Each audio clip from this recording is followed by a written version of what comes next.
இன்றைக்கு புதுவிதமான ஒரு பூரி. குழந்தைகள் மிகவும் விரும்பி சாப்பிடுவாங்க.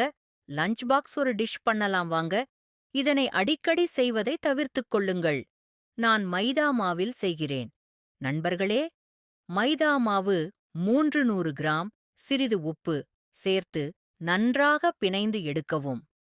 சிறிது நேரம் கழித்து சிறு உருண்டைகளாக உருட்டி நான் செய்வது போல் தட்டையாக்கி மேலே ஒரு ஸ்பூன் வெல்லம் மற்றும் தண்ணீர் ஊற்றி கலந்து மாவில் தோய்த்து மீண்டும் நீள்வாக்கில் உருட்டி சிறு துண்டுகளாக நறுக்கவும்.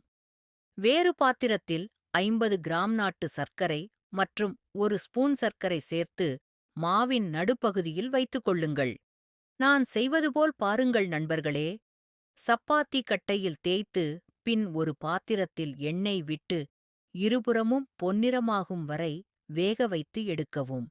மொறுமொறுப்பாக இருக்கும் முயற்சித்துப் பாருங்கள்.